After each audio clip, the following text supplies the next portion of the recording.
In a small coastal village in the Philippines, where the sea whispered secrets to the shore and frequent floods tested the spirit of the people, lived a boy named Alex. He was 13 years old. His world was simple: a bamboo house that creaked in the wind, no reliable electricity, and a mother named Emily with calloused hands from washing clothes in the nearby town.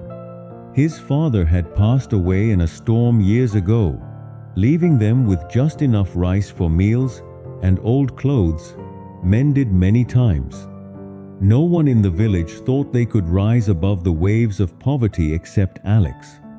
Every evening, as the sun dipped into the ocean, Alex would climb to the roof of his home, feel the salty breeze, and whisper to the sky, "One day, this sea will carry my dreams, not drown them." He believed in the power of a single thought to change everything. At school, Alex was the kid with faded uniforms and notebooks filled with sketches. The other children teased him, "Why study so much? You're just the son of a laundry woman.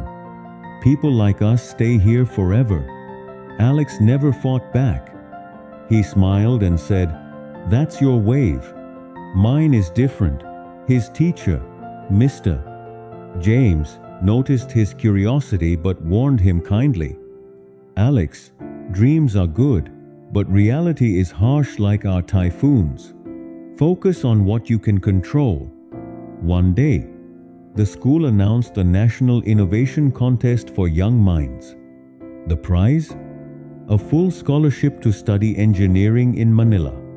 Most kids laughed it off as something for city children with fancy gadgets. But Alex saw opportunity. During the Ati-Atihan festival, where villagers danced in colorful costumes and shared stories of resilience, he got inspired by the community's Bayanihan spirit, the way neighbors helped each other rebuild after floods.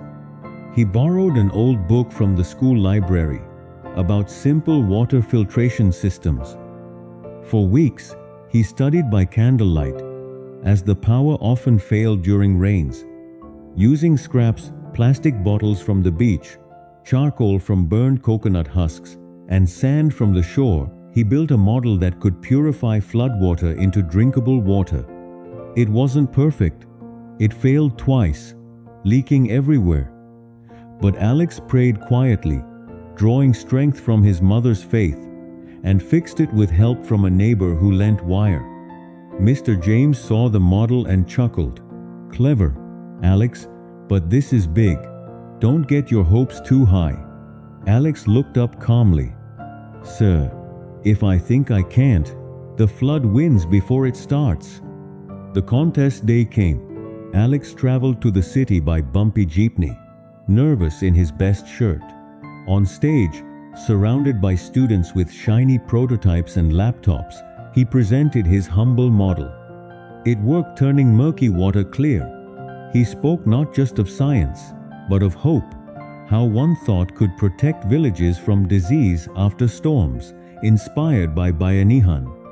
The judges were quiet at first.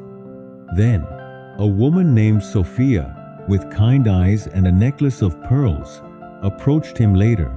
"Your idea reminds me of my own childhood in a village like yours," she said, handing him an envelope. Inside, winner, full scholarship, books, housing, a new life. Alex didn't shout with joy. He looked at the city lights and whispered, "See? Just a thought." Years later, Alex returned as an engineer. He didn't just visit, he transformed the village. He installed solar-powered water filters in every home, built flood barriers with community help, and opened a learning center where kids learned science through stories. On its gate, in bold letters, "A single thought can change the world. Start with yours." So, in summary, this story teaches us that your circumstances might be tough, like endless floods, but a positive thought can build bridges to a better future. It's not ignoring reality, it's reshaping it through belief and action. In real life, I've seen friends in similar villages rise by starting with one idea, like learning English online to open doors. Remember, change begins in your mind. If this story inspired you, like, comment your own dream below, and subscribe to Hopecraft English for more motivational tales to practice your English listening and speaking. Let's craft hope together.